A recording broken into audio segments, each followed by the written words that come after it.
just finished reading I Who Have Never Known Men by Jacqueline Harpman. I read this book in 12 hours or less. I started last night and I finished this morning at like 11 a.m. It's very eerie and dystopian, and it's about a girl who spent her entire life locked up in an underground bunker with 39 women, and they all have no idea why they're there. Unlike the others, she questions everything, but the guards and the other women are reluctant to give answers. The guards actually don't speak at all. One day something happens that changes everything. She's thrown into a vast, empty world where she has to figure out how to exist without ever having lived before. She'd been stuck in there for as long as she could remember. It's a very slow, haunting read that makes you think about isolation, identity, and the human need for answers, even when there may not be any. I found it personally a little bit repetitive, but I do understand why it was written that way. I really do feel the passage of time that takes place during this novel, just like the protagonist does. The bleakness of this book really sticks with you. It really captures that longing for meaning in a world that might not have any.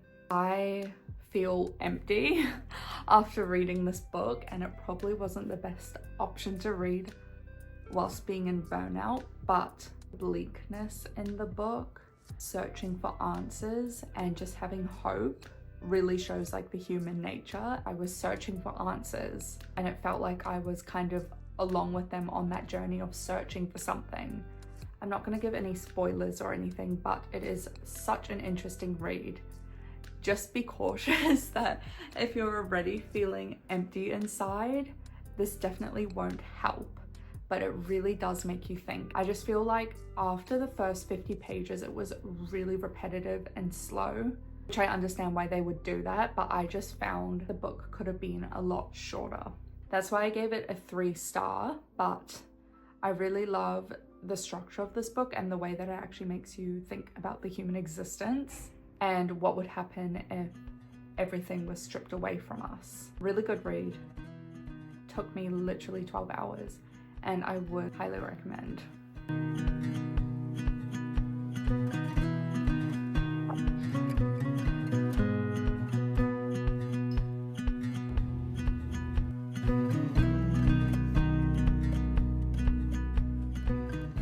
Excuse my wet hair. I just got out the shower, but I finished this book yesterday. This is Mindfulness by Gill Hasson. I also annotated this book, like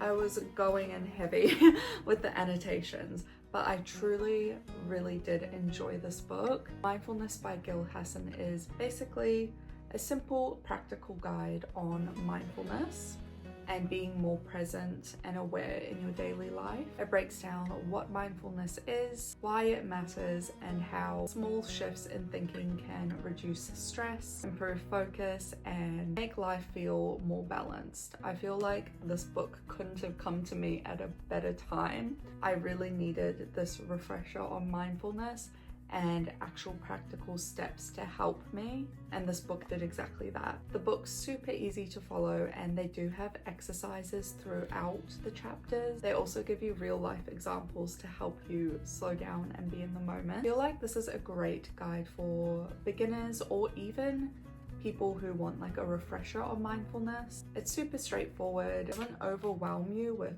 the philosophy, but it gives clear, doable steps to bring mindfulness into your daily routine, which I really love. Whether you're new to mindfulness or wanting a refresher, this book is perfect. It makes it feel achievable, like something you can actually live instead of just reading about. I definitely will be keeping this book around and referring back to it because there is just so much good information in here.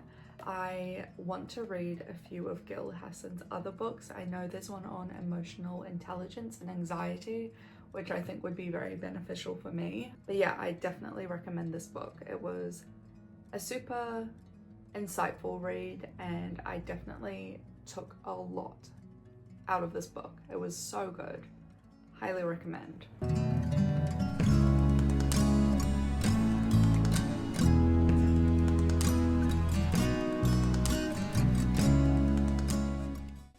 Okay, I've just finished reading Days at the Morisaki bookshop. This book is by Satoshi Yagisawa. This book is super heartwarming and cozy, and it follows a woman who moved into her uncle's secondhand bookstore in Tokyo as she navigates some change that happened in her life. And the story isn't necessarily about books, it's about the people she meets along the way, her healing journey, and the way that the bookstore kind of becomes a place of reflection, healing, and new beginnings for her. The story is slow paced, but I feel like its slow paced nature definitely works for this book, because it really does focus on those little moments and connections that make life meaningful. It's the perfect read if you're looking for something gentle, uplifting, and introspective. It is also, as I've mentioned like 80 times, super duper cozy. I feel like I could really visualize the moments and scenes in this book really nicely, and it just felt like a warm hug. It felt so real. The book isn't action-packed, but it is beautifully written and translated. If you love cozy reads and finding the little joys in your everyday life, I feel like this is definitely a good pick for you. I really did love this book, and I'm excited to read the sequel to this book. Okay, I believe this brings us to the end of the March Reads video. I honestly really enjoyed filming this. I'm no English lit student. I just have found myself really loving reading at the moment, and I thought it would be really fun to be able to look back on the different books I read throughout the years and my understanding of them, and seeing like how my reading journey kind of changes and shapes the way that I think. Also, if you made it to the end of the video, let me know down below what book you're currently reading or what your last read was, and whether you'd recommend it, because I am looking to get into some other genres and styles of books, so I'd be really interested to see what you guys have been loving at the moment. I also just wanted to say that everyone's reading journey looks different. I feel like you see lots of people online like going through heaps of books at once, and it makes you feel like you're behind or you're not doing well, and it's not worthy to share what you're reading because you haven't read like 8 different books in a month.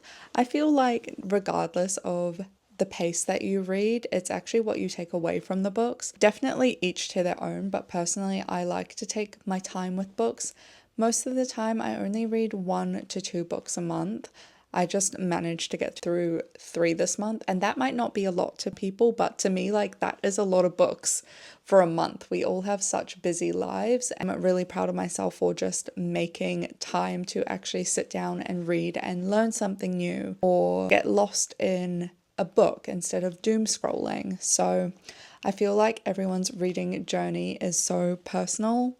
Whether you read 1 book a month or half a book a month, a few sentences, or multiple books, I think just being able to pick something up and take something from it is so powerful that it doesn't matter where you are in your reading journey. Anyways, that's a bit of a ramble. I hope you guys enjoyed this video. I think I will make this a series. Maybe monthly or bi-monthly, just compile like a few books that I've read and share my thoughts.